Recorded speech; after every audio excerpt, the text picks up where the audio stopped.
करके आर्य समाज को इतना दुख हुआ था उस समय जब मुसलमानों ने एक पुस्तक लिख दी थी,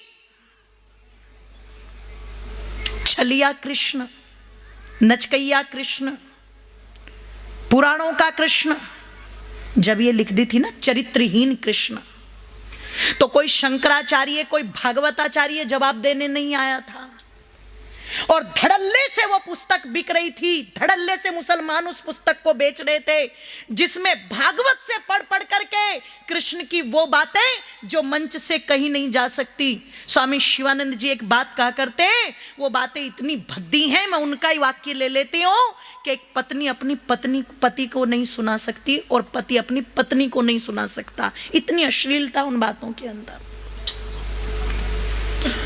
उस ग्रंथ में से तुम्हारी वही बातें निकाल निकाल करके उन्होंने अलग से एक पुस्तक तैयार की और बांट दी पूरे उसके अंदर। ये पढ़ो तुम्हारा कृष्ण, ये पढ़ो तुम्हारा कृष्ण।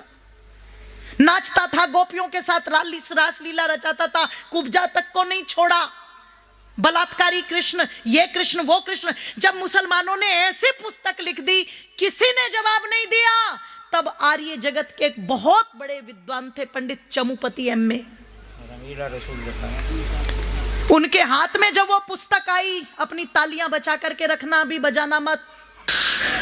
जब उन्होंने वो पुस्तक लिख दी, रंगीला, वो बलात्कारी या कृष्ण के नाम से जो भी पुस्तक थी, उनकी पुराणों की बातों को लेके, और किसी ने उत्तर नहीं दिया। तो जो लोग कहते ना आर्य समाज मानता नहीं, इतना दुख आर्य समाज को हुआ कि आर्य समाज के एक विद्वान पंडित चमुपति एम.ए.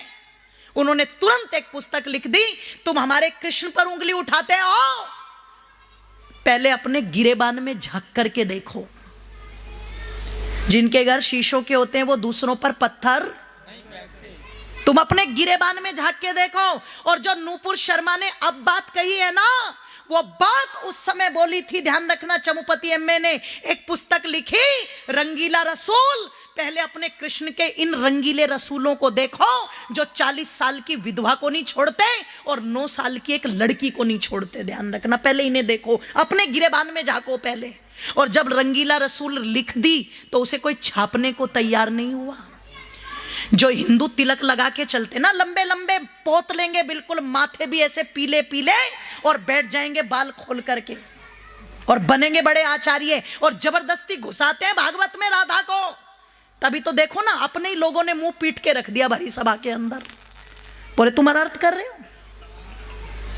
सोचो, अब जरा विचार करो, जो पीले पीले माथे लेकर के बैठे हुए बड़े बड़े, छापने को तैयार नहीं हुए। तब एक महाशय राजपाल जी थे जिनकी प्रेस चलती थी, उनसे चमुपति एम.ए. जी ने बात की कि ये पुस्तक मैं छपवाना चाहता हूं। राजपाल जी ने कहा कोई दिक्कत नहीं, मैं छापूंगा, और मैं आपका नाम भी नहीं दूंगा आचार्य जी। आचार्य जी ने कहा इस पुस्तक को छापने का मतलब है मौत। तो राजपाल जी ने कहा मौत तो आनी है, अब 15 दिन में आ जाए या 15 साल बाद आ जाए या 50 साल बाद आ जाए, बूढ़ा होके जर्जर होकर के खांस खांस के मरूंगा, ऐसी मौत का क्या करना। पर अगर अपनी संस्कृति के लिए अपनी शहादत दे दी तो वो मौत मेरे लिए गौरवमयी मौत होगी, मुझे इस बात की लेश मात्र भी कोई चिंता नहीं है। उनकी प्रेस ने वो पुस्तक छापी, उसका परिणाम ये हुआ, पुस्तक धड़ल्ले से जब बाजार में बिकनी शुरू हुई तो महाशय राजपाल जी को छुरा घोंप घोंप करके मार दिया गया। आप कहते हो आर्य समाज नहीं मानता, आज तक आर्य समाज ने कोई मंदिर नहीं तोड़ा, आर्य समाज ने कोई मूर्ति नहीं तोड़ी, पर जहां मंदिर टूटे, मूर्तियां टूटी, आर्य समाज अपनी कुर्बानी देने जरूर पहुंचा। वहां पर अपनी कुर्बानी दी जाकर के। वहां पर हैदराबाद निजाम ने ताले लगा दिए तो आर्य समाज तुड़वाने के लिए ताले पहुंच गया, अपनी कुर्बानियां दी वहां पर। और जब हैदराबाद निजाम ने घुटने टेके तो उस समय कहा था आप तो बुत परस्ती को मानते भी नहीं, फिर आप क्यों आ गए। तब नारायण स्वामी जी ने कहा था हम भले ही मूर्ति के सामने दीपक घुमाते ना हो, पर वो मूर्तियां हमारे आदर्शों की, हम उन्हें अपना आदर्श मानते हैं, और जो उन पर दीपक घुमाते हुए हमारे भाई हैं, हम और हमारे भाई कैंची की तरह आपस में कितने भी लड़े कोई दिक्कत नहीं, पर सुनो अगर कोई तीसरा बीच में आएगा ना तो हम काटे बिना छोड़ेंगे नहीं, इस बात को ध्यान रखना। तुम ये बात कह दी थी, आप आर्य समाज को दोष दे रहे हो मातो। दिक्कत ये हो गई, आज दिन में आचार्य जी एक बात कह रहे थे ना, नकली वाली बात कह रहे थे ना कि नकली चीजें हजम नहीं होती, बोलते हैं ना।